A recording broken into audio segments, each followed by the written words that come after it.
হুগলির দাঁতপুরে শুরু বিশ্ব ইজতেমা। প্রথম দিনে জুম্মার নামাজে মুসলির ঢল, সংখ্যা ছাড়ালো কোটির গণ্ডি। আজ থেকে হুগলি জেলার দাঁতপুরে আনুষ্ঠানিকভাবে শুরু হয়ে গেল বিশ্বের অন্যতম বৃহৎ মুসলিম ধর্মীয় সমাবেশ বিশ্ব ইজতেমা। ইজতেমার প্রথম দিনেই জুম্মার নামাজকে কেন্দ্র করে সৃষ্টি হয় নজিরবিহীন জনসমাগম।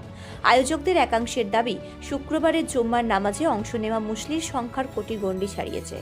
শুক্রবার ভোর থেকেই দাঁতপুর ইজতেমা ময়দানের পাশাপাশি আশেপাশের বিস্তীর্ণ এলাকায় মুসল্লিদের ঢল নামতে শুরু করে। রাজ্যের বিভিন্ন জেলা ছাড়াও ভিন রাজ্য বিদেশ থেকেও বহু ধর্মপ্রাণ মুসলমান এই ইজতেমায় অংশ নিতে এসেছেন। দুপুরের জুম্মার নামাজের সময় মূল ইজতেমা ময়দান ছাড়িয়ে সংলগ্ন রাস্তা, খোলা মাঠ ও আশপাশের এলাকায় সারিবদ্ধভাবে নামাজ আদায় করতে দেখা যায় মুসল্লিদের। এই বিশ্ব ইজতেমা চলবে 2, 3 ও 4 জানুয়ারি পর্যন্ত। আগামী 5ই জানুয়ারি আখেরি মোনাজাতের মধ্যে দিয়ে শেষ হবে এবছরের ইজতেমার সমস্ত কার্যক্রম। প্রতিদিনই ফজরের নামাজের পর থেকে শুরু হচ্ছে বয়ান, যেখানে দেশ বিদেশের প্রখ্যাত আলেম ও ধর্মীয় বক্তারা ইসলামের আদর্শ, নৈতিকতা ও মানবিকতার বার্তা তুলে ধরেছেন। ইজতেমাকে কেন্দ্র করে প্রশাসনের পক্ষ থেকেও নেওয়া হয়েছে কড়া নিরাপত্তা ব্যবস্থা। পর্যাপ্ত পুলিশ বাহিনী, সিভিক ভলেন্টিয়ার, ট্রাফিক পুলিশ মোতায়েন করা হয়েছে। পাশাপাশি স্বাস্থ্য পরিষেবা, পানীয় জল, অজু ও স্যানিটেশনের জন্য বিশেষ ব্যবস্থা রাখা হয়েছে। কোনো অপ্রীতিকর পরিস্থিতি এড়াতে পুরো এলাকায় সিসিটিভি নজরদারির আওতায় রয়েছে। আয়োজক কমিটির পক্ষ থেকে জানানো হয়েছে, শান্তিপূর্ণ ও সুশৃঙ্খলভাবে ইজতেমা সম্পন্ন করাই তাদের মূল লক্ষ্য। মুসল্লিদের কাছেও শৃঙ্খলা ও নিয়ম মেনে চলার আবেদন জানানো হয়েছে। বিশ্ব ইজতেমা শুধু একটি ধর্মীয় সমাবেশ নয়, এটি সম্প্রীতি, ভ্রাতৃত্ববোধ ও আত্মশুদ্ধির এক মহামিলন ক্ষেত্র। দাঁতপুরের মাটিতে লক্ষ লক্ষ মানুষের একসঙ্গে ইবাদত ও দোয়ার এই দৃশ্য ফের একবার বিশ্ব দরবারে তুলে ধরল ভারতের ধর্মীয় সহাবস্থানের ছবি। ব্যুরো রিপোর্ট, আমার বাংলা নিউজ। সকাল থেকে লাখ লাখ লোক যাচ্ছে, এর আগেও প্রচুর মানুষ গেছে। আমরা আজকে 10 দিন ওখানে পড়ে আছি। প্রশাসন সব রকম বন্দোবস্ত করেছে। আমাদের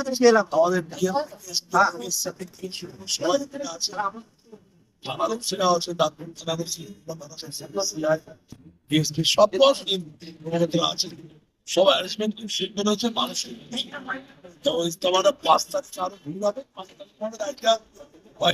কাটাকাটি যাবে।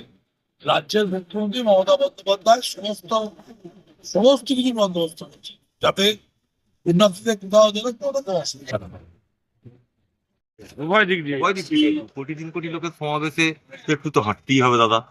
হ্যাঁ, একটু তো কে নাম করে বলে দিন না দাদা আপনাদের দুজন। আমার নাম ইয়াসিন মন্ডল, আমার নাম হচ্ছে মনিরুল হাসান মোল্লা।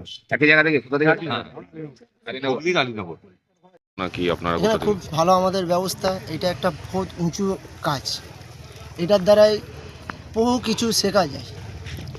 আমরা বহু মানুষ আছি, ইসলামে আছি, কিন্তু ইসলামের আমরা কিছু বুঝি না, ঠিক আছে? নবীর তরিকা জানি না, আল্লাহর যেগুলো হুকুম আছে সেইগুলো একাম করছি না, মা বাবার খেদমত করছি না। যেগুলো হুকুম, আল্লাহর হুকুম, যে 5 ওয়াক্ত নামাজ পড়া, মা বাবার খেদমত করা, পাড়া প্রতিবেশীদের সাহায্য করা, খেদমত করা, তাদের সঙ্গে ভালো ব্যবহার করা, সেই সব থেকে আমরা বহু দূরে আছি।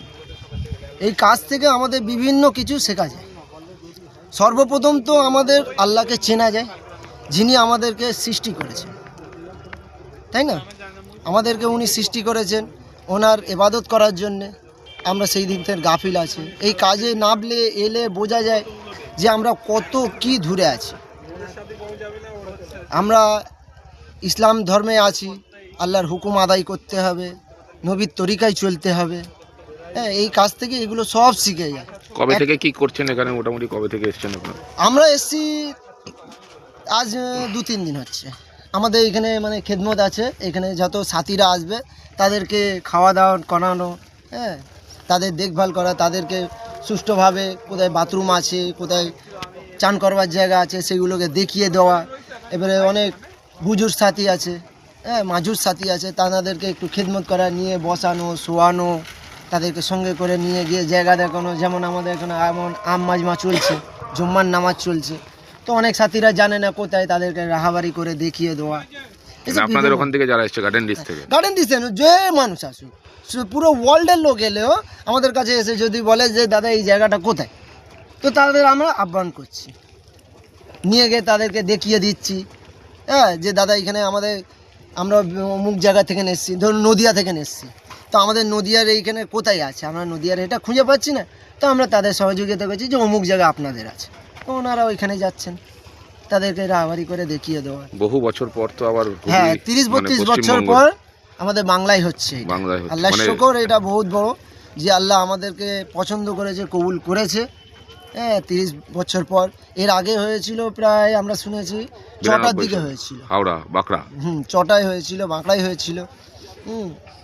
কিরকম ব্যবস্থাপনা, কিরকম রাজ্য বা জেলা প্রশাসন কিরকম হ্যাঁ, ব্যবস্থা সব করছে? ভালো ব্যবস্থা করছে, সব সহযোগিতা ভালো করছে, প্রশাসনও ভালো সহযোগিতা করছে, রাস্তাঘাট পরিষ্কার রাখছে, যানবাহনের জন্য সুবিধা করেছে। হ্যাঁ, যানবাহন জ্যাম ট্যাম হতে দিচ্ছে না। বহু দূর থেকে সাথীরা আমাদের কষ্ট করে আসছে, যেমন 2-3 কিলোমিটার আগেই গাড়ি বন্ধ করে দিয়েছে সব। ওইখান থেকে মানুষরা মুজাহিদা করে কষ্ট করে হেঁটে হেঁটে আসছে, এসে নামাজ পড়ছে, এখানে দেখভাল করছে, এখানে মাঝমাঝ এত মানুষের ল্যাট্রিন টয়লেটের ব্যবস্থা করা, এগুলো সব কি আপনারা নিজেরাই হ্যাঁ হ্যাঁ হ্যাঁ হ্যাঁ হ্যাঁ, এটা আমাদের নিজেদের সবাই, কেউ কেউ নিজেরা আছে, যেমন আমাদের ওইখান থেকে মসজিদ থেকে যেগুলো আছে ওইখানে আমাদের কালেকশন হয়েছে। আমরা কারোর দরজায় দরজায় গিয়ে বলি না যে ভাই এমনি হচ্ছে আপনি কিছু দিন, আমরা কিছু, আমাদের এটা বলে দেওয়া যে আমাদের অনুষ্ঠান। আবার অনুষ্ঠান শেষ যখন হবে, এবারে এই মাটি খোঁড়া যে হয়েছে সব ঠিক হয়ে যাবে? হ্যাঁ, সব যেমন কি তেমন পরিষ্কার করে দেওয়া যায়, এইটার দ্বারাই মানুষকে কষ্ট না হয়। আমরা এটা একটা কাজ করছি, সুষ্ঠু কাজ, ভালো কাজ। হ্যাঁ, এইটা নোংরা করে দিয়ে আমরা চলে গেলাম, কাজ হয়ে গেল, যেহেতু আমরা ফেলে দিয়ে হয়তো চলে গেলাম, তো এইটাতে কি আমাদের খারাপ হবে, লোক বলবে এদের কাজটা ভালো না, এরা আসে পরিষ্কার জায়গা নেয়, নোংরা করেছে। একদম। কি নাম দাদা আপনার? আমার নাম সাবির আলী সরকার, কোথা থেকে বলছেন? আমরা গার্ডেন ডিজ এসেছি, কলকাতায় গার্ডেন ডিজ, মেটিয়া বলছি।